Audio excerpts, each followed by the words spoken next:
Estamos en charlas académicas. Estoy con mi amigo el ingeniero Paco Gallego Hinojosa, un importante personaje, y si bien trabaja en una institución que es la presidencia municipal de aquí, estoy hablando ahorita en calidad de amigo para que no tenga mayor impacto en cuestión de su participación laboral, porque tiene mucha experiencia y quiero que nos platique de experiencia. El tema que me llama la atención, porque tenemos un compromiso social muy fuerte y que estamos apenas elaborando y desarrollando, es el tema de la pobreza. Así es que bueno, le doy la palabra a Paco y quiero que empecemos a platicar de la pobreza en México, de la pobreza en Celaya, de las características de la pobreza, y ahí nos vamos con calma. Muy bien, entonces, bienvenido a las charlas académicas, Paco, y bueno, señalando que ahorita te estoy invitando más como un intelectual que como funcionario, como gente pensante, como gente que tiene mucha experiencia, y desde ese punto quiero que me platiques, ¿cómo percibes la pobreza en general? Pues buenas tardes. Gracias, Ricardo, por la charla, poder compartir lo que uno cree y piensa en torno a temas para pues responderle a la gente, sobre todo a los pobres, ¿verdad? Empobrecidos, dirían los grandes intelectuales y los grandes luchadores del cambio. La gente que nace en una condición pues no la pide, es fruto de una estructura que sigue generándose desde siempre, desde que estos modelos de acumulación pues van excluyendo, ¿verdad? Van empobreciendo. Mi experiencia es que la pobreza tiene muchas caras. He podido vivir 12 años en Chiapas, donde la pobreza es una, no la voy a platicar ahora, pero aquí en Celaya, donde tengo ya 9 años que regresé, pues me parece que es una pobreza que refleja muy bien el modelo neoliberal, una pobreza que se genera en desigualdad, ya no tal vez en zonas geográficas muy limitadas, sino como espacios o familias salpicadas, regadas por estas zonas urbanas y zonas rurales. Podemos encontrar en las comunidades rurales casas grandes, frutos del trabajo del norte, de la migración, y podemos encontrar familias con situaciones infrahumanas a un lado, ¿no? Entonces esa desigualdad se refleja no solo geográficamente, o sea, están dispersas. Celaya es un municipio de baja marginalidad, es de los 7 municipios que tiene el estado de baja marginalidad, por este desarrollo industrial que ha llegado. Las armadoras efectivamente generan empleo, hay mucha escuela, hay la oportunidad de estudiar, pero aún en medio de eso quedan los aislados, quedan los excluidos, que pueden estar viviendo en el centro del poblado o en el centro de la ciudad y no tienen los recursos por enfermedad. Y pues esto se genera, a pesar de que Celaya tiene este catálogo de no ser una comunidad marginada, tenemos más de 80 puntos de zonas de alta y muy alta marginalidad. El mismo gobierno las tiene identificadas, son las famosas zonas de atención prioritaria.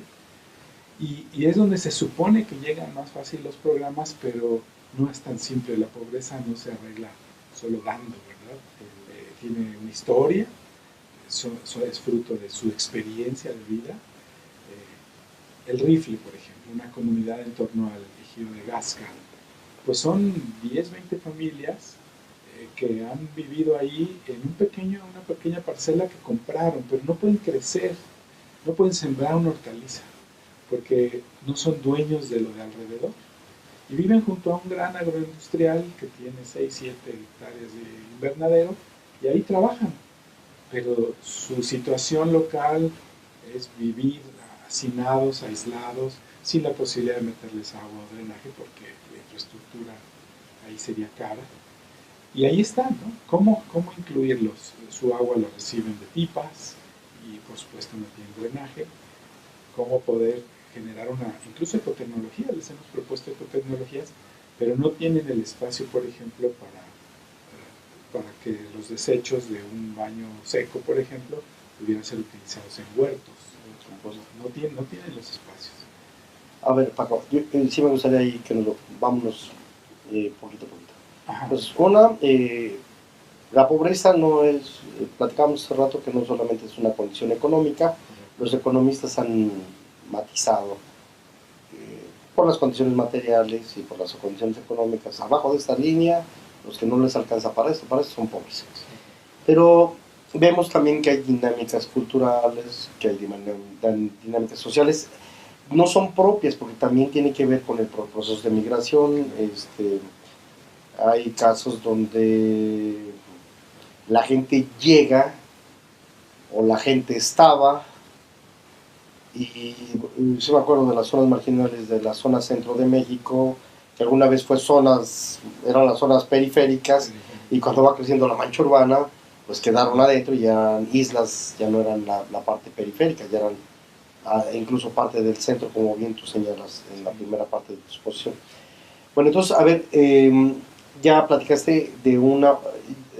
yo lo que quiero es que también, tanto tú, como tú y yo, y la gente que nos va viendo, los estudiosos, los investigadores y los estudiantes y la gente en general, vaya viendo.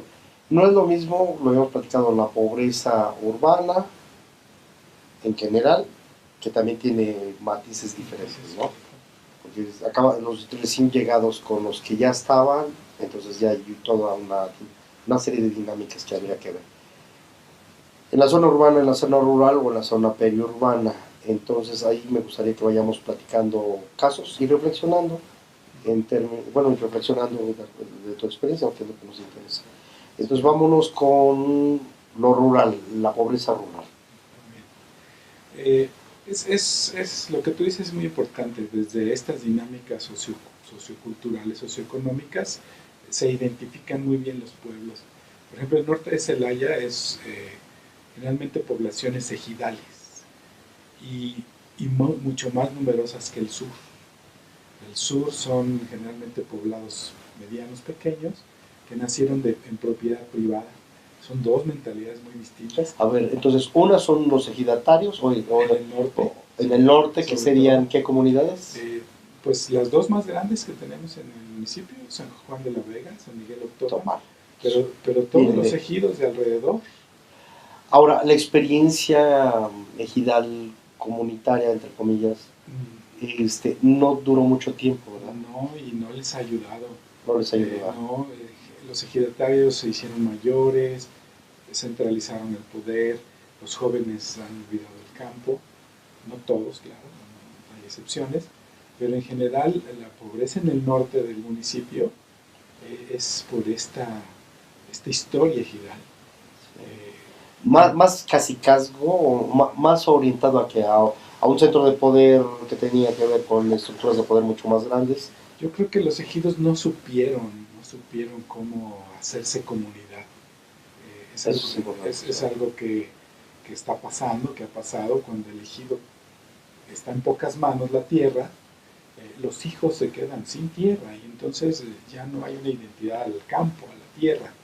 Entonces sí, surgen otras identidades, desde luego la escuela, el empleo, la migración misma, pero el ejido no supo, yo creo, abrirse a los vecindados, a los no hacer comunidad. Hacer comunidad.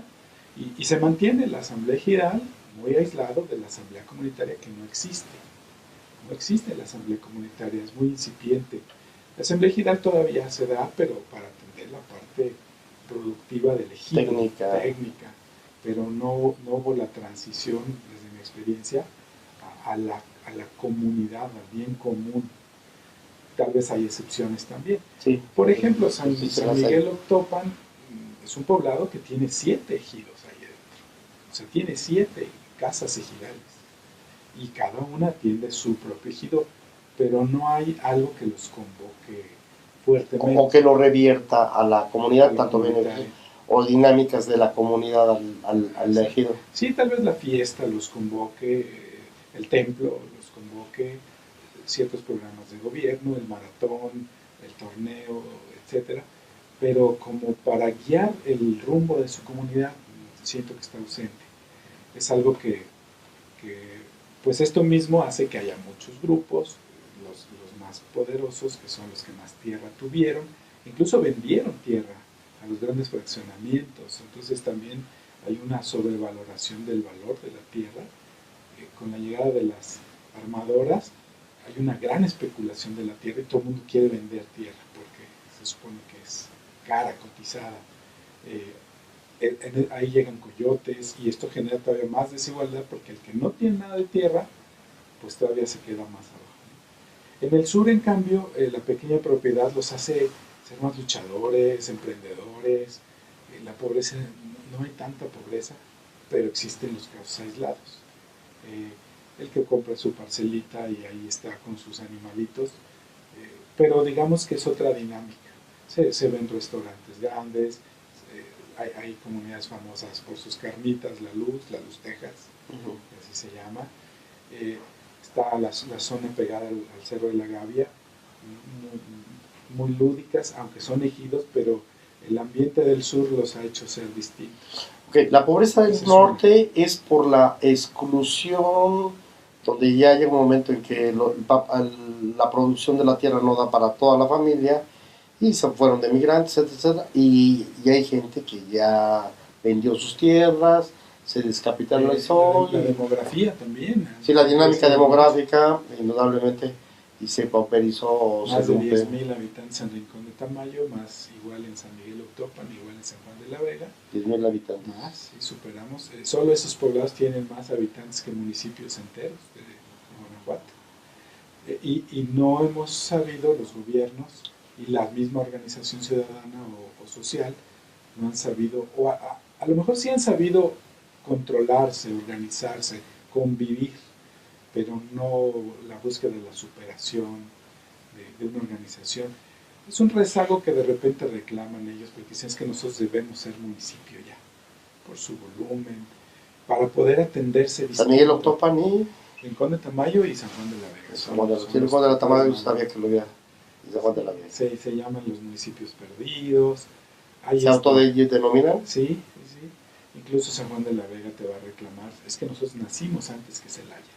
¿Por qué Celaya sí creció y por qué San Juan de la Vega no? Y en torno a San Juan de la Vega hay muchísimos poblados pauperizados, viviendo en torno al río, con riesgo, que les dices... No de contaminación. No solo contaminación, sino por las crecientes. Están justo en la orilla y eso se vuelve un problema porque ¿cómo los mueves? Pero son recién llegados. Ya tienen tiempo. Incluso... Entonces, después de tanto tiempo no se ni siquiera han hecho palafito ni nada de tienen eso. Sus casitas ahí en torno al río, en torno a la zanja, en la creciente hay riesgo. Por ejemplo, sabemos que Protección Civil les ha notificado, compañero, no puedes vivir aquí, es una zona de riesgo, pero no ha sido fácil conseguir un terreno, construir las casas nuevas, por esta explosión demográfica tan grande, y porque también el pobre de repente con su disfraz abusa. Sí. Sabemos que algunos de ellos tienen buenas casas en el poblado, sin embargo tienen su casita ahí, porque saben que su lucha social, tipo paracaidistas, les va a traer otra vivienda en otro lado. Okay. A ver, bueno, entonces, y del sur ya me platicaste la dinámica, bueno, ya platicamos del norte, que tenía unas serie de características que en Celaya. En el sur, ¿cómo la tipificas? ¿Qué características habíamos dado? Pues la pobreza en el sur, yo creo que también es por la mucha gente, son menos. ¿Sobrepoblación? Pues Rincón Tamayo es grande y ya tiene problemáticas semiurbanas o urbanas, porque pues entra todo, ¿verdad? Entra la droga, los negocios ilícitos, no son tan identificables, porque además pues al fin son clientes potenciales de negocios, y pues te vas a encontrar como igual la pobreza salpicada, ¿no? Una comunidad como Canoas, con casi todas casas grandes, pero sola, sin hombres, todos están en el norte, dicen tenemos frutas, pero no hay quien nos las baje, ¿no? Ni siquiera esa mano de obra local, y sin embargo pues viven con dignidad por las remesas, etcétera. Canoas y... Pero los barrios de Rincón de Tamayo no. De arriba. Los Huesos, Canoas, los Santa Rosa de Lima, son gente que tiene mucho familiar en el norte, hay una identidad fuerte en la fiesta, vienen en diciembre, hay una derrama económica, las casas son grandes. Por las remesas. Sí, las casas. Pues no puedes decir que es una pobreza material. Tal vez ahí es afectiva, la soledad, los viejitos solos. La escuela tiene 6 niños en un poblado de 200 casas, entonces es como un pueblo fantasma. Pobladitos muy chiquitos, aislados, frente a comunidades más grandes, donde se desarrolla mucho oficio, mucho empleo.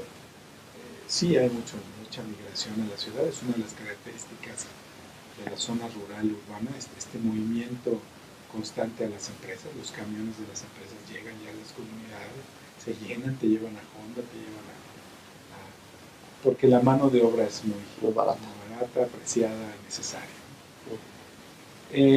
Hay otros grupos, tipo paracaidistas, ¿no? Donde se compra un terreno. Ya, pero ya es la parte urbana. También en la periurbana. En la rural. En la zona rural hay algunos grupos como en Camargo, que, por ejemplo, se les ha convocado para ver la problemática de su agua contaminada en su pozo, está contaminada su agua con metales, y no creen. Y empieza uno a averiguar y son grupos liderados por líderes políticos que se han apropiado la tierra a la usanza de estos. Pero son recién llegados. Ya no tan recientes. ¿No aproximadamente? Pues unos 20 años. 20 años. Reciente. Sí. Pero ya son las colonias de las antiguas comunidades. Ya hay generaciones. Y es pero dices que es rural. Rural. Pero ya la mancha urbana los rodeó de fraccionamientos. Camargo está rodeado de fraccionamientos ya. Entonces eso les da alguien los define como una esquizofrenia. ¿Qué somos? Somos fraccionamientos, somos comunidad, somos de fuera. Eso le pasa al becerro, por ejemplo. Entre los mitos que se cuentan, dice que el becerro ya solo tiene 14 hectáreas, todo lo demás ya lo vendieron, porque son los grandes fraccionamientos de alrededor. Y de clases medias altas y altas. Medias, y también fraccionamientos populares, ¿sí? Que de repente alguien compra ahí un par de hectáreas, 1 hectárea, y se hace su traza y la van pagando como pueden. Gente sencilla, por decirlo así, no el que compra con Infonavit, que eso hay mucho, ¿verdad? Toda la zona norponiente de la ciudad, yo digo que es la otra Celaya, es todas estas avenidas que se han abierto para poder acceder a las miles de viviendas de interés social. Están también las periurbanas de estos grupos fuertes, como puede ser Patria Nueva, la colonia Pedro María Anaya, que pues sí, se posesionaban de la tierra en una lucha social por tener una propiedad y pues batallan con los servicios. Tenemos casos de una calle principal que no se puede pavimentar porque no tiene los papeles, no hay el título de propiedad, y todas las demás calles periféricas ya están pavimentadas. Entonces allí la situación es legal, la gente quiere su calle principal, acceso a la comunidad, pero por reglas de operación los programas no pueden construir un terreno que no es de nadie o que no es del municipio, ¿verdad? Esta situación hace que la pobreza se enrede con lo jurídico, con situaciones históricas. Que la limite el desarrollo o el bienestar, las obras de bienestar. Entonces es un mosaico. Yo decía que la pobreza de Celaya refleja muy bien el modelo neoliberal. La acumulación de la riqueza en pocas manos. Hay mucha inversión, hay empresa, hay consejos empresariales, etcétera, pero también esta base de la pirámide que sigue creciendo y que parece que es alarmante en esta desigualdad y que tiene riesgos, y ya los empezamos a vivir, porque pues no hay empleo para todos, no hay empleo bien pagado. A pesar de que hay mucha escuela, los muchachos no siempre tienen empleo. Necesito que platicamos de la periurbana y de la urbana, pero también quiero que me vayas platicando, por tu experiencia, dinámicas familiares, de lo que te vayas acordando, porque unas son familias extensas, viven casi todos en la casa, y a lo mejor ellos fueron víctimas de las crisis recurrentes y de una serie de limitaciones, sobre todo del campo o de la parte rural, pues, gente que se ha venido preparando como trabajadora, o sea, que nomás posee no tiene medios de producción, posee nada más fuerza de trabajo, Sí. y cómo se concentra, y si te acuerdas de las dinámicas, bueno, de las dinámicas familiares y de lo que se puede construir como dinámicas comunitarias, ¿no? Porque sí también hemos visto que sí hay que colonias, barrios que están más organizados. Sí.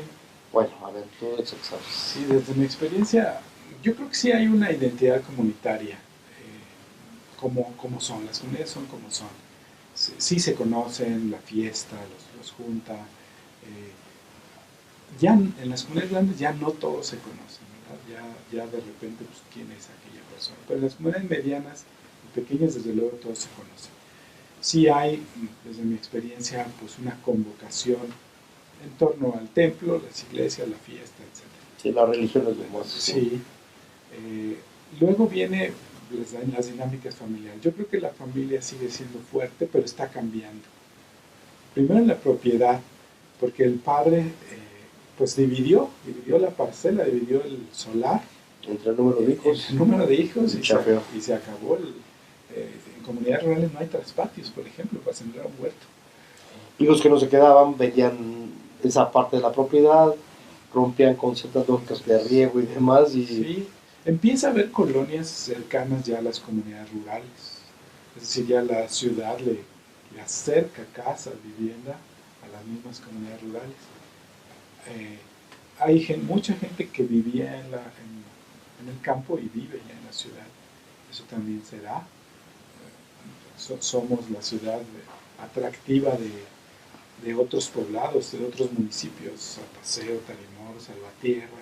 Tengo amigos de todos esos lugares, no digo nombres, pero yo viví en tal comunidad y ahora ya vivo aquí. Mis papás eran de allá. Fue atractivo, sí. Sí, fue atractivo. Pero también hubo unas oleadas de feños o de... Sí, también de externos. Yo creo que pues somos un modelo de gente que migra, somos de fuera, venimos de acá, mi mamá era de Michoacán, entonces así se ha conformado la ciudad, tanto en lo corto como en lo macro. Sí, los que vienen de fuera, del DF, etc. Pero también de las comunidades rurales. El taxi que te sube afuera del IMSS te dice que es de una comunidad rural, pero es taxista de Celaya. Y siembra su parcela. Y su hija es contadora. Sí. Y ya trabaja en la ciudad. Entonces sí hay una... complementariedad. Sí. En la propiedad, en el traspatio, no hay espacios. Quitando las comunidades todavía más alejadas, es muy interesante. San Nicolás de Esquido, todas las casas se construyen dentro de la hacienda. Sí, sí lo vi. Están los muros de la hacienda y todas las casitas chiquitas. La demografía los hace salirse y ya empiezan a vivir afuera. El templo ya está afuera, pero lo que era la casa grande del patrón, pues ya se convirtió en la casa del DIF o a viviendas ahí en los arcos de la hacienda. Ahí ocupa una vivienda micro, pero ahí viven, ¿verdad? Y eso es un caso único. La mayoría de las poblaciones rurales, antes de la revolución, pues eran de hacienda.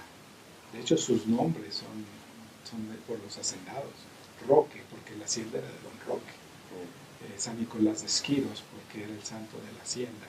San Antonio Espinosa era el santo del dueño de la hacienda. Y están los cascos muy identificados. A veces se quedan como, por ejemplo, en San Elías, la casa de los patrones es ahora de la iglesia, lo que era la bodega del maíz, la troje, es un templo hermoso, con mucha inversión de tiempo y de esfuerzo de la comunidad, por un sacerdote que los convenció de que hay que invertirle a la fe en un templo de primer mundo, en el casco de la hacienda, mientras que su pobreza alrededor sigue siendo grande, ¿no? La delegada le dice al padre, no se lleve todo para el templo. Porque la gente le apuesta a su fe. La peregrinación, son pueblos de mucha peregrinación, salen a sus peregrinaciones. A México en bicicleta, San Juan de los Lagos. Entonces eso sí los identifica.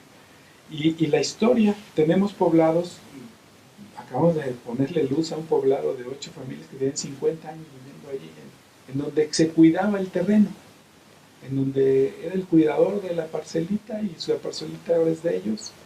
Y ahí vivían sin luz, sin agua, sin drenaje y acabamos de poderles meter, no a poco costo, su línea de agua, ¿verdad? Entonces, yo creo que la historia nos marca mucho y esta historia pues sigue ahí para ubicar y definir la pobreza.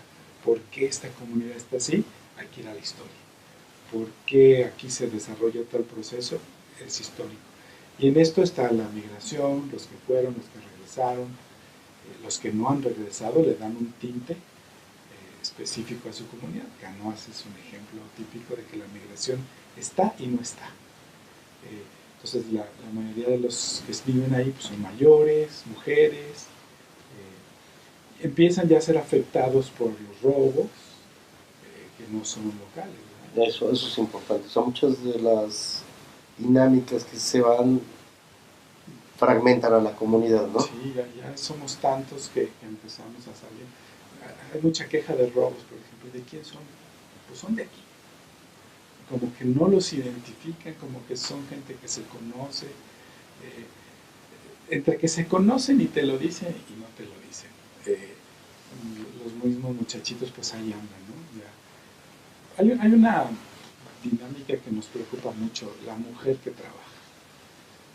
Al abrirse la mujer al trabajo, al darse el trabajo en la mujer, pues los hijos quedan en manos de los abuelos a veces o de quien sea, ¿no? Pues esto ha hecho que las familias tengan como esta problemática de la desintegración ante la falta de la educadora mamá y de la autoridad papá, ¿no? Entonces, sí nos preocupa. Una comunidad hizo una reflexión profunda de esto y proponían como solución un centro de integración familiar. Es decir, necesitamos volver a darle a la familia espacios recreativos, lúdicos, artesanales. Y lo han soñado en un proyecto que tienen ahí en San José de Guanajuato. Es un proyecto que estamos acompañando. Es rural, ¿verdad? Es rural. Claro, a un lado está el Álamo Country Club Sí. y el aeropuerto, pero como comunidad de historia rural, Giral, ellos ven que tienen una problemática familiar. La tecnología ha hecho que los hijos también tengan otras necesidades. Ahora ya no los encuentran, saben que los van a encontrar a las 9 o 10 de la noche en la barda de la escuela porque ahí hay internet libre. Y entonces los chamacos se van con sus smartphones ahí a jugar o a quién sabe qué hacer. Entonces la escuela o el internet libre ahora es atractivo para y las mujeres. ¿Dónde está el hijo? ¿Verdad? ¿Dónde está? Tienen que ir por ellos a la escuela. Y ya es tarde, a veces en la noche tarde, según nos comentan. Incluso las mujeres de esa misma comunidad decidieron capacitarse en computación para entender a sus hijos. Se les está dando unos cursos de computación. Y se ha sido bien aceptado. Ellas lo pidieron, porque se sentían desfasadas de lo que sus hijos buscan.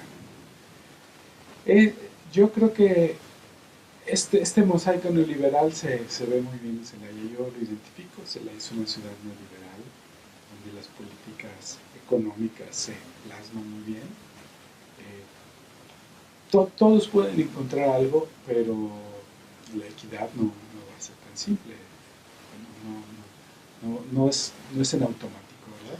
Sí, pero por ejemplo, yo digo que a todos les pegó, o sea, a todo el mundo le pegó lo neoliberal. En el caso de Oaxaca, pues son comunidades amplias, sí. Han estado peleando los espacios propios, pero hay una identidad, o se ha venido generando una identidad, y hay una serie de movimientos y de luchas. Y bueno, entonces ya no es el proceso de urbanización industrial, es un proceso de industrialización más de alta intensidad, no es el capital local, son empresas transnacionales. Y bueno, estaba el río, el arroyo y todo lo demás, y ya no existe ni el río ni el arroyo, están contaminados, no de ahorita, sí. De hace tiempo. Entonces había formas de vida, han cambiado mucho las formas de vida en lo rural, y lo que románticamente nos atraía muchas cosas en esa parte, ¿no? Que había lugar. Y también te iba a preguntar, bueno, de ahí yo creo que tenemos que analizar, desprender, y claro, la parte específica, la parte histórica, como bien señalas. A mí también hay una parte que me interesa, indudablemente, que es, o es muy importante, que es más muy importante, que es, bueno, las estructuras familiares, las relaciones de comunidad. Mucho tiempo se ha pensado, dice, bueno, es que la gente vive en comunidad, la religión sigue generando convocatoria.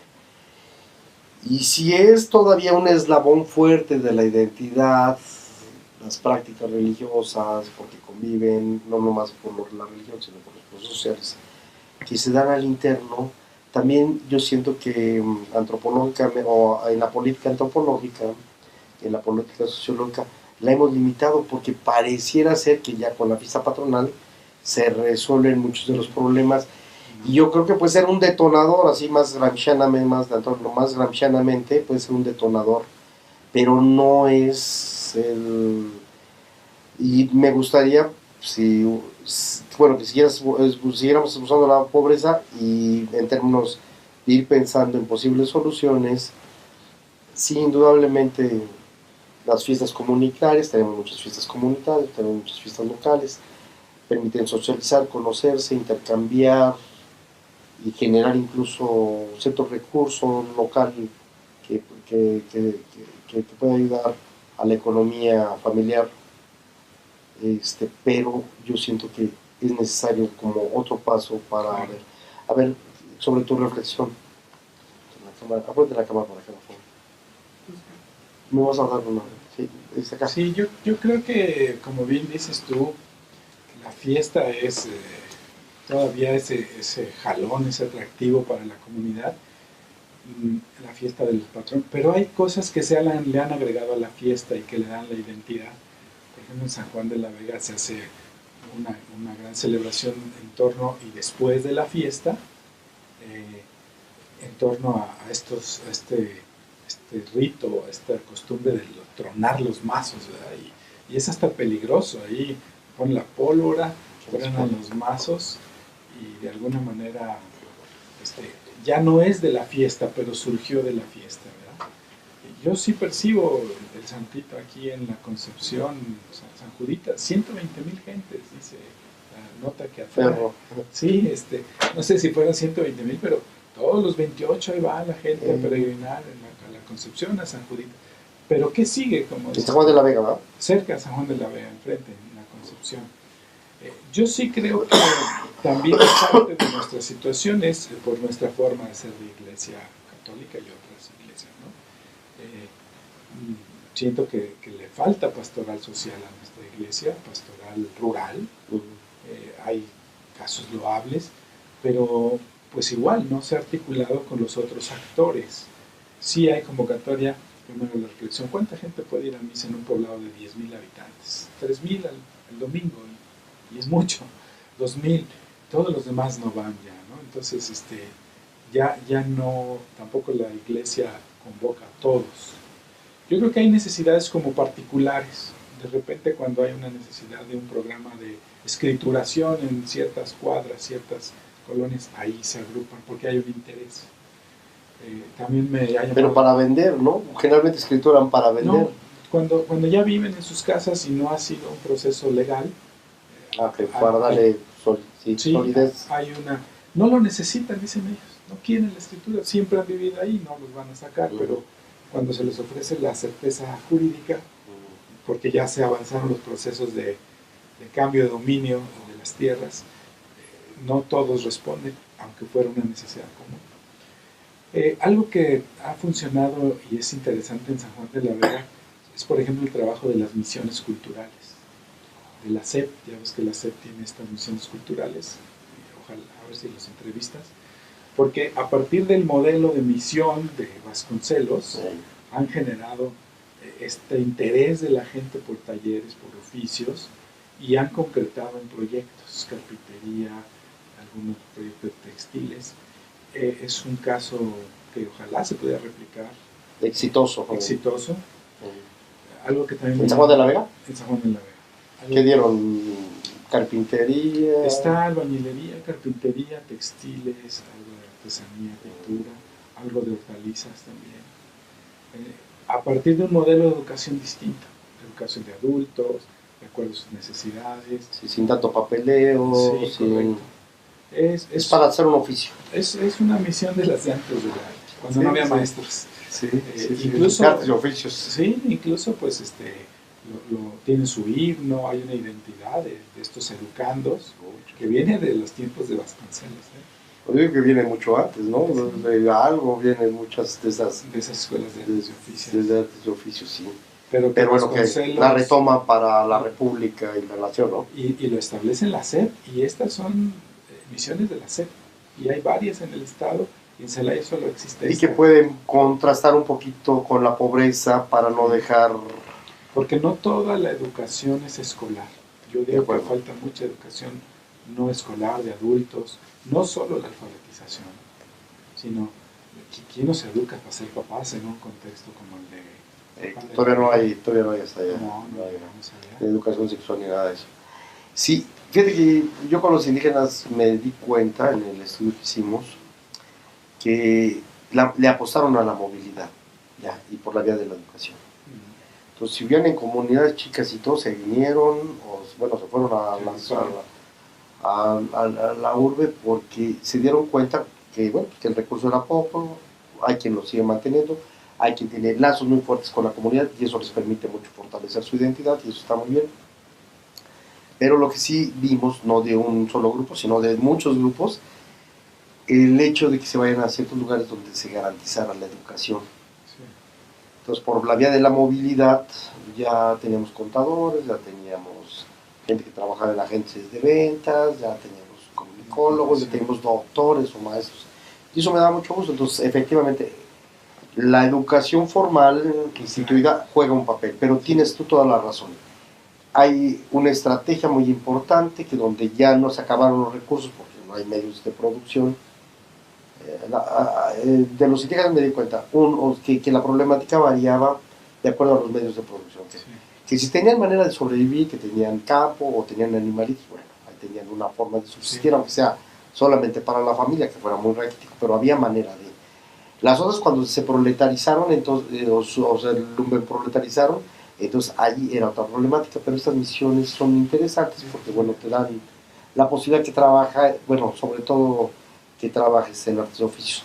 A ellos muy importante porque hay tradiciones artesanales muy importantes.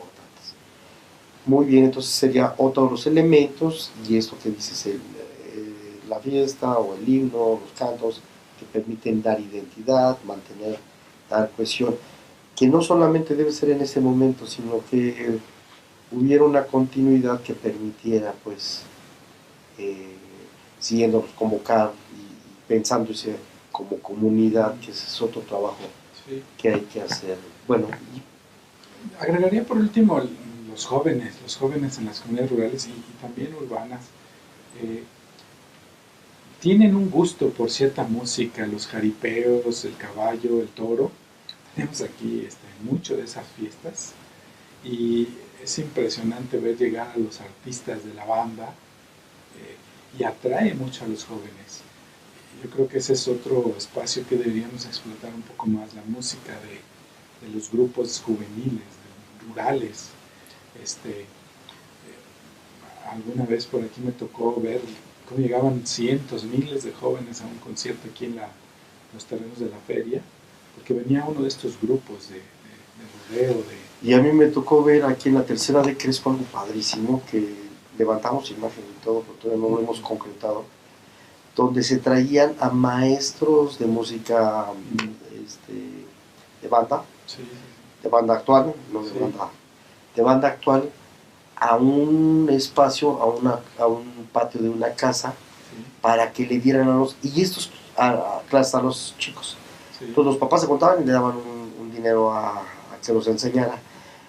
Y ellos ya empezaban a cobrar y a salir. Me gustaba porque tenían un compromiso con los santos patronos, o sea, comunitario, etcétera, etcétera, y me gustaba. Pero ellos también ya empezaban a ser, como bien tú se lo señalas, generadores de recursos vía la parte artística. Y es una expresión, pero ¿qué más habrá Paco, que te Sí. habrás dado cuenta. Entonces ya digamos, el arte, las escuelas de arte y oficios son necesarias y hay que ver lo que pasa.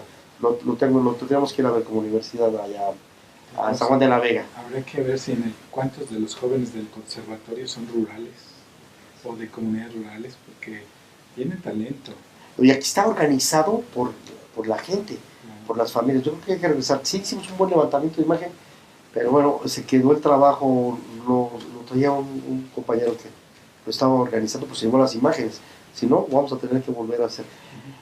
Ok, pero ¿qué otra forma podríamos? Eso está muy bien porque agrupa, ajena, involucra y ahí los papás de familia, porque se me hacía, creo que estaba a 50 pesos la clase y se me hacía muy caro para las condiciones, pues los pagaban y yo, sí, bueno, me quedé muy sorprendido. ¿Qué otra cosa has visto como una respuesta positiva contra la pobreza? Mira, yo creo que hay mucha gente que tiene muchas ganas de hacer algo. Una de las áreas que más, a la que más recurre la gente es al área de emprendedurismo. La gente quiere poner negocios, lo busca como una alternativa. San Juan de la Vega, según la estadística, tiene más de 300 negocios en la zona centro, ¿verdad? Siendo un poblado así. ¿Predominantemente comercial o predominantemente artesanal? Comercial, sí. Son Sí. creativos, desde el que es totalmente comercio hasta el que produce su pan o su pastel. Talleres de bicicletas, hay mucha bicicleta en el poblado por la necesidad de movilidad económica, ¿no? Física. Entonces, sí hay en la gente esta sed de emprender, de poner un negocito. Pero muy de familia, pero de familia. Por ejemplo, esto de la banda es como más comunitario. Sí, en los barrios de la ciudad pienso que se da más, y hay más solidaridad. Y en Uririo, sí. En Tierras Negras está la banda, está la fiesta muy larga. Lo mismo acá en la Valle Hermoso. Los tianguis mismos reflejan un poquito la identidad de los barrios. Platícame. Pues los tianguis, yo digo, por ejemplo, las Insurgentes, una calle central, es todo un mall. Hay de todo en esa calle, ¿verdad? Sí. Está la Jiménez ahí, donde en torno a Cañitos está todo, encuentras de todo en esa calle, ¿no? Es un Liverpool de la gente sencilla, porque vas a encontrar regalos, comida. Sí. Es como lo que han descubierto los barrios, ¿no? Que vienes acá a Las Flores y vinculados a los tianguis, la Valle Hermoso, ahí sobre la calle, hay talleres mecánicos, hay reciclas el agua, la farmacia, las tortillerías, las estéticas, todo sobre una calle, ¿no? Entonces, esa es otra forma de cómo la gente ha ido resolviendo su asunto económico. Hemos intentado impulsar la economía social, solidaria. No está fácil. Sí, la parte colectiva, sí. Eso cuesta más. Pienso que eso también genera esta dificultad de atender a los pobres. Por ejemplo, los mapas estadísticos de INEGI ya te hablan de que en el centro no hay pobreza, pero te encuentras familias con situaciones duras, sobre todo cuando hay un enfermo, cuando el hijo tiene una discapacidad o la insuficiencia renal, enfermedades muy caras. Sí. Entonces, no le puedes ayudar a esa mujer, los programas del gobierno no te ayudan a eso. Y entonces, ¿por qué? Porque el mapa te dice, aquí ya no hay pobres. Pero ahí está una vecindad cayéndose, ahí cómo poder tener recursos libres para esa gente, ¿no? O recursos solidarios también, de empresarios, creo que también empresarios sociales. Sí, nos falta mucho en los empresarios sociales. Las empresas socialmente responsables en Celaya todavía no pintan, me parece que tienen que crecer. En Villagrán ya me tocó conocer a un empresario social y me dio mucho gusto. Está haciendo una deportiva y colectivamente la pidió y todo, y me da mucho gusto. O sea, son de los casos que también cosas que debemos de promover y de mostrar que también hay otra manera de... Sí, y también sí, de las dinámicas de los tianguis es bien interesante. A mí la de Insurgentes me tiene muy... Dicen que se de robadas, pero bueno, yo no creo, porque muchas cosas ni se ven utilizables, ¿no? son reciclajes, ¿no? No sé, bueno, no prejuzgo, pero hay mucho de reciclaje. Sí, sí, sí. Y ahí es también todo el mundo, mano, porque ahí es también un paso al trabajo de la historia, en términos de la historia de los objetos, de que hay cosas bien bonitas, planchas viejas, etcétera. Y también me gusta porque ojalá tengamos óperas locas que pudieran reciclar muchos de los productos. A lo mejor tecnológicamente puede ser infusional porque por la dinámica misma del capital, pero yo creo que se pueden hacer cosas muy interesantes que vale la pena también ahí analizar. Algo que se da en torno a los tianguis o en torno al comercio es que muchos preparatorianos y hasta profesionales atienden esos negocios. Sí, van con sus uniformes escolares a vender al puesto del papá del tianguis. Cierto, cierto. Entonces, ya el joven, ya el hijo del campesino, ya el hijo del taxista, ya es profesionista. Ahora es subempleado o nini, sí. pero ya estudió, ya hubo la oportunidad. La zona rural de Celaya tiene 18 prepas, todas vinculadas a la tecnología y a los robots, sí. y poco al agro. Ahí necesitamos impulsar más este equilibrio o voltear, aunque tenemos la escuela de Roque de agronomía y muy grande, pero no todos son de Celaya, ¿verdad? Y además, sobre todo por lo de Traspato y todo lo sustentable y, sí. y economías lo en pequeña escala, ¿no? La pequeña escala no está atendida.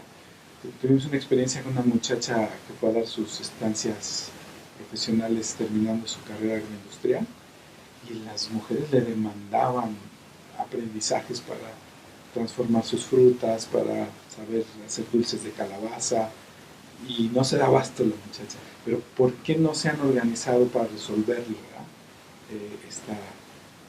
Un poco estar cruzados de brazos, porque tengo lo suficiente, pero no buscamos, no siempre buscamos el segundo paso, el valor agregado.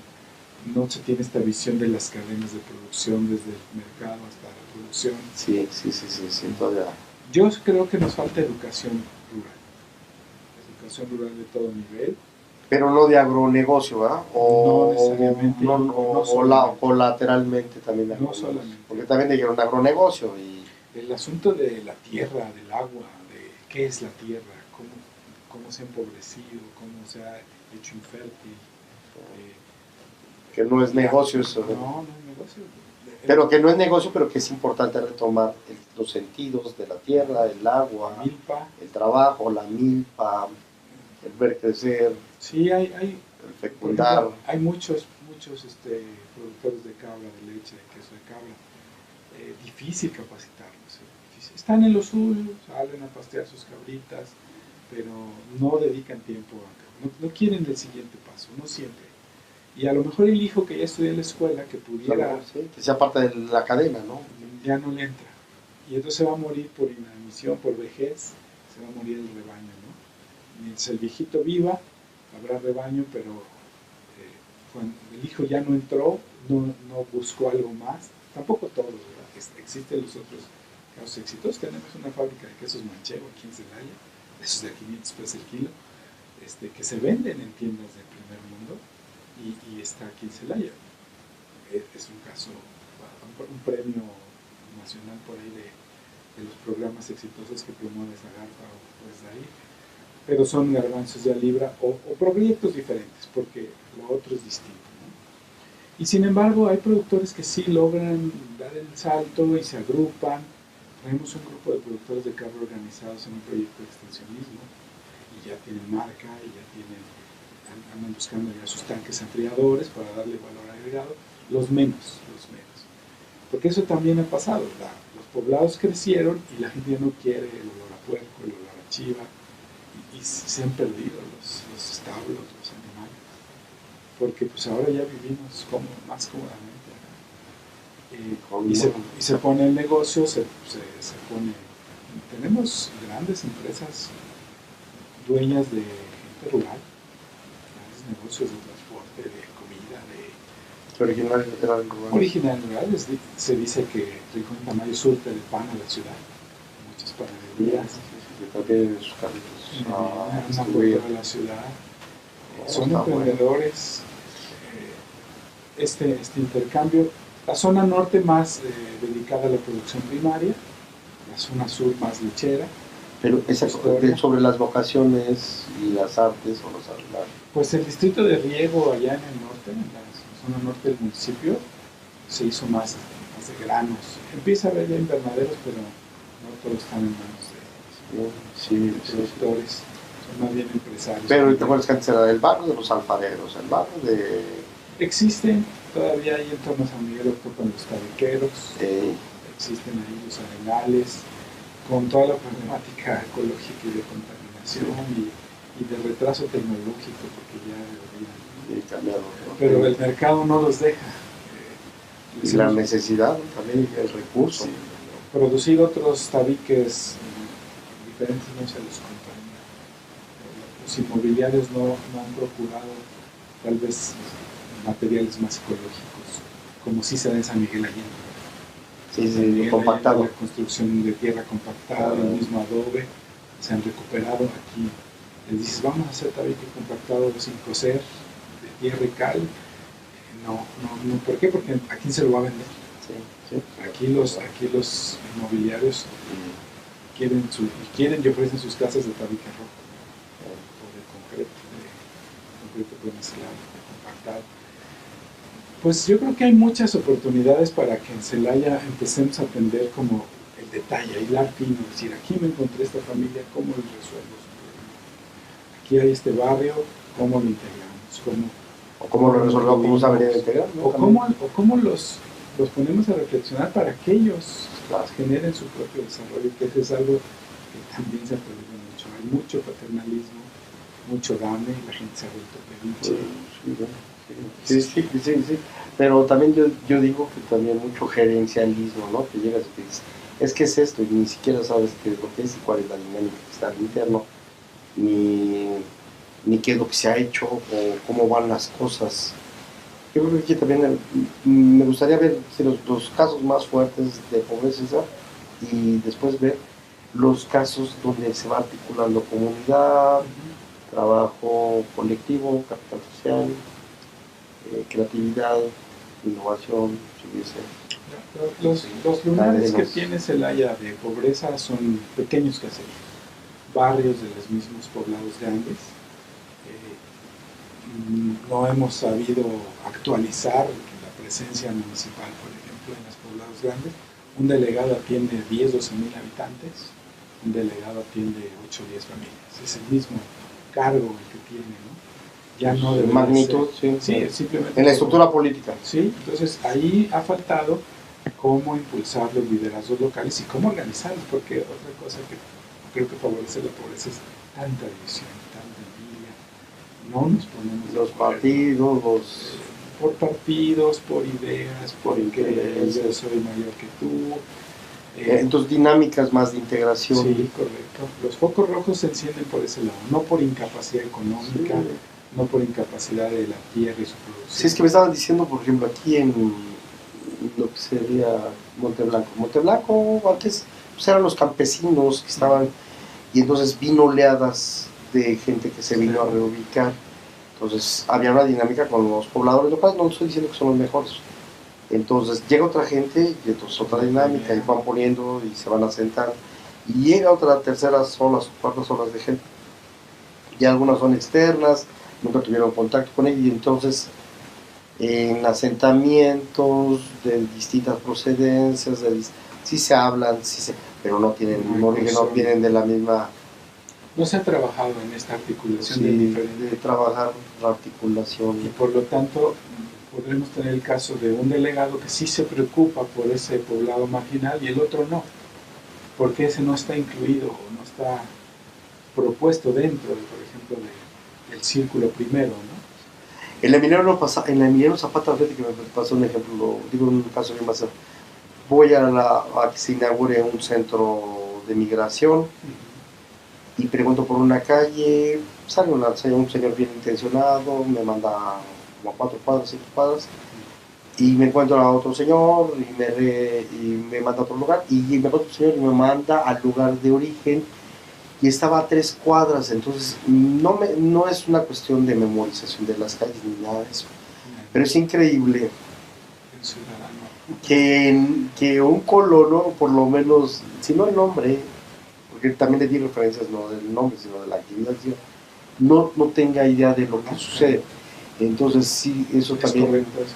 Entonces en las colonias que no sepamos lo que hace el otro, no en términos de chismes, sino en términos de referenciales, cómo estamos integrados, quién compone. Sí se da eso. Yo creo que entre la tele, el trabajo mismo de sacarte todo el día de la economía, se han perdido estos espacios de chisme, de enterarte.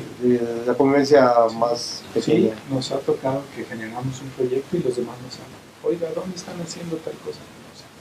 Y son ya poblados medianos, pero han perdido esta capacidad de enterarse de todo. Convocamos a alguna reunión y te reclaman que no se enteraron cuando pasó el perifoneo, se repartieron 500 volantes. Dicen, es que no me enteré. Ya no hay esta comunicación chismosa. A lo mejor estamos ocupados en la chamba, en la tele, en el deporte mismo. Pero no llega y se encierra, ¿no? Es uno de los grandes problemas que nosotros para atender a la gente tenemos, y lo hemos propuesto como eje principal, la comunicación. Una comunicación efectiva, que no dependas de tener que venir a ver y a buscar a una persona, a 5 personas, porque se gastan los recursos, no hay tiempo. Ante el volumen de gente que se convoca con 1000 volantes en una comunidad y llegan 60 a participar en una decisión vital de 10,000 habitantes, ¿verdad? Hoy tenemos asamblea en San Juan de la Vega, de 10,000 habitantes llegarán 5, porque son los que les interesa, los que oyeron, a lo mejor un poquito más, porque es un pueblo más, de mucho mayor tránsito, y si se volantea, vamos a escoger un consejo comunitario de 10 personas, debería ser de 100. Ojalá que con el futuro los barrios tengan sus propios comités, los barrios tengan, y es un gobierno capaz de articular todo eso, ¿verdad? Y si no un gobierno, una sociedad, porque al final son acciones que debería de tomar en sus propias manos la sociedad. Sí, o las TICs con los chavos, que sí veo que los chavos siempre están hablando por teléfono y todo lo demás, no a veces ni se comentan. Pero yo creo que sí sí hay que aprovechar ciertos canales y para cierta gente y para cierta. Paco, pues es todo genial, no hemos terminado el tema, yo creo que hay que seguir platicando al respecto, me da mucho gusto y hay que ir a las comunidades, porque sí, lo más importante es saber qué es lo que pasa y no suponer qué es lo que pasa. Sí, pues gracias. Que sirva para un mundo más justo. Esperamos que sirva para un mundo más justo, más equitativo. Más libre. Un tema peligroso, por cierto. La inequidad nos genera riesgo a todos, porque no contar con las oportunidades adecuadas, pues la gente va a buscar el camino fácil. Es uno de los grandes temas que traen los grandes pensadores que yo sigo a través de Agenda Latinoamericana y otros. El tema que están proponiendo reflexionarios es la inequidad. Parece que este 1% de la población mundial está próximo a abarcar o hacerse del 50% de la riqueza mundial. Estamos muy duros con las concentraciones y aquí en Silvania también. Sí. Bueno, Muchas gracias. Pues les damos las gracias. Hasta luego.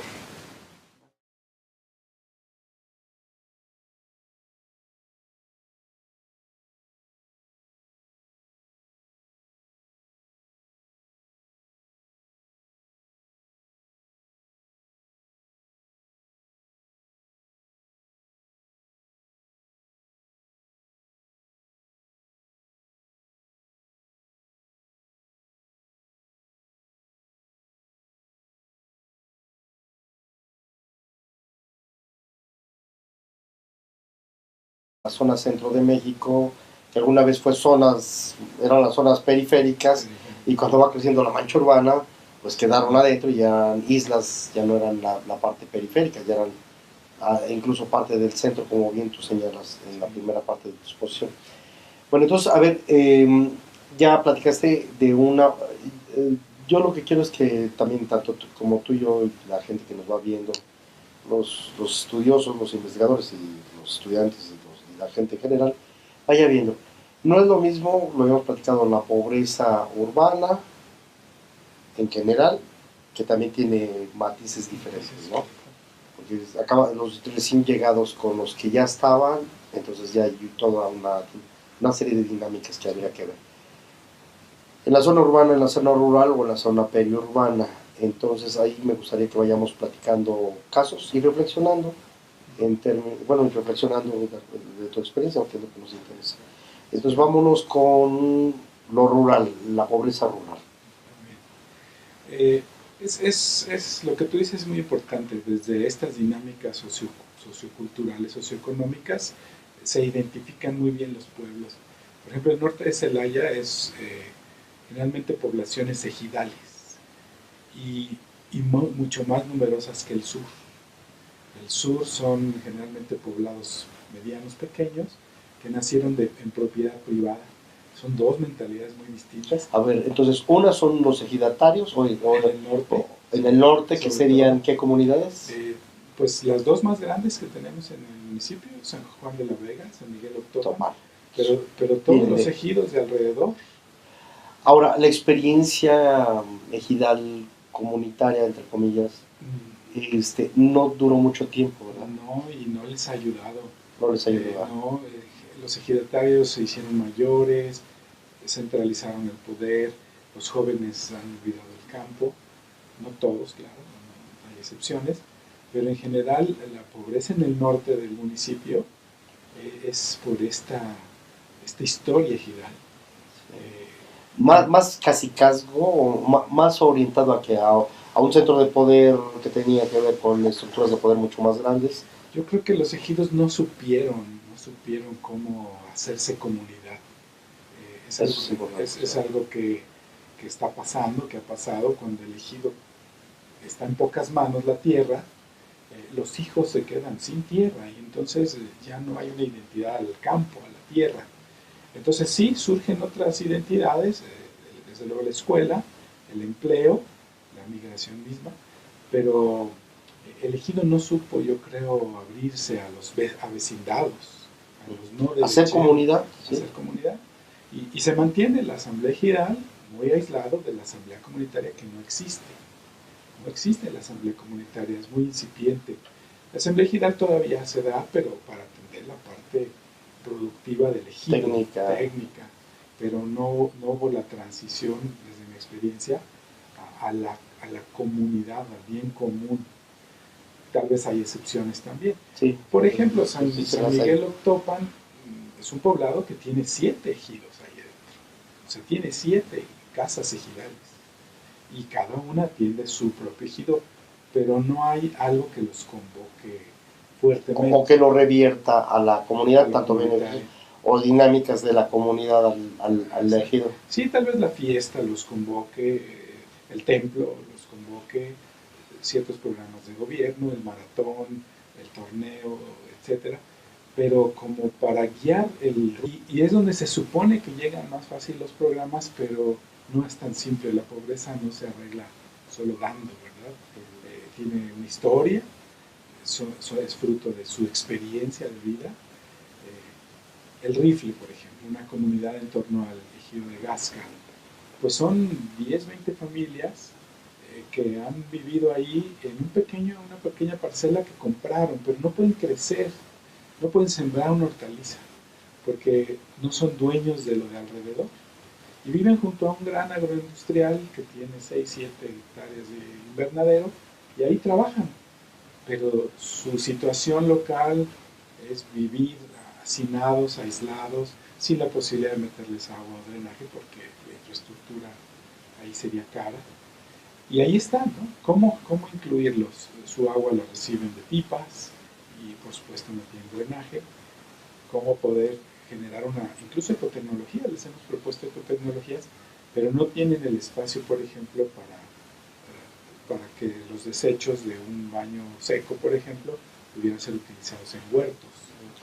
No tienen los espacios. A ver, Paco, yo sí me gustaría ahí que vámonos poquito a poquito.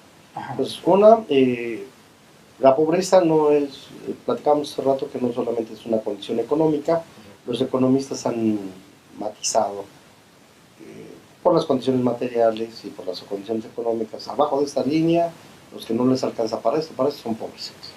Pero vemos también que hay dinámicas culturales, que hay dinámicas sociales, no son propias porque también tiene que ver con el proceso de migración. Hay casos donde la gente llega o la gente estaba y sí me acuerdo de las zonas marginales de la... que sigue generándose desde siempre, desde que estos modelos de acumulación pues van excluyendo, ¿verdad? Van empobreciendo. Mi experiencia es que la pobreza tiene muchas caras. He podido vivir 12 años en Chiapas, donde la pobreza es una, no la voy a platicar ahora, pero aquí en Celaya, donde tengo ya 9 años que regresé, pues me parece que es una pobreza que refleja muy bien el modelo neoliberal, una pobreza que se genera en desigualdad, ya no tal vez en zonas geográficas muy limitadas, sino como espacios o familias salpicadas, regadas por estas zonas urbanas y zonas rurales. Podemos encontrar en las comunidades rurales casas grandes, frutos del trabajo del norte, de la migración, y podemos encontrar familias con situaciones infrahumanas a un lado, ¿no? Entonces esa desigualdad se refleja no solo geográficamente, o sea, están dispersas. Celaya es un municipio de baja marginalidad, es de los 7 municipios que tiene el estado de baja marginalidad, por este desarrollo industrial que ha llegado. Las armadoras efectivamente generan empleo, hay mucha escuela, hay la oportunidad de estudiar, pero aún en medio de eso quedan los aislados, quedan los excluidos, que pueden estar viviendo en el centro del poblado o en el centro de la ciudad y no tienen los recursos por enfermedad. Y pues esto se genera, a pesar de que Celaya tiene este catálogo de no ser una comunidad marginada, tenemos más de 80 puntos de zonas de alta y muy alta marginalidad. El mismo gobierno las tiene identificadas, son las famosas zonas de atención prioritaria. Y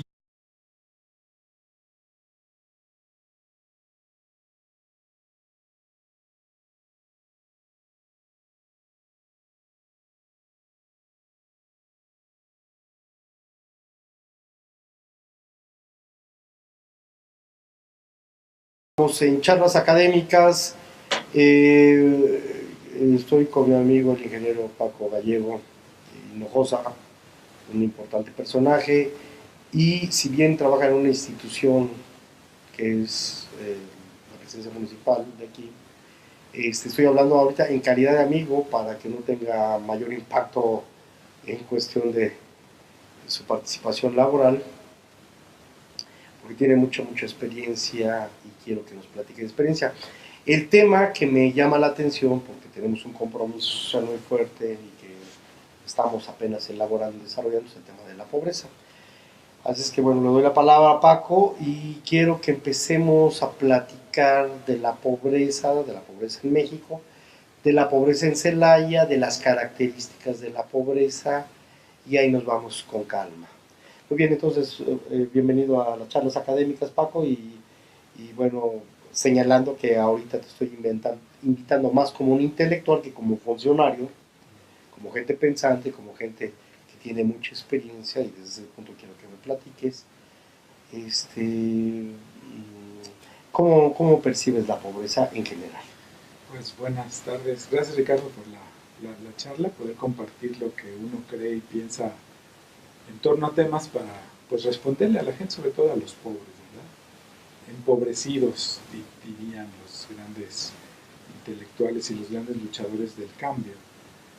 La gente que nace en una condición pues no la pide, es fruto de una estructura que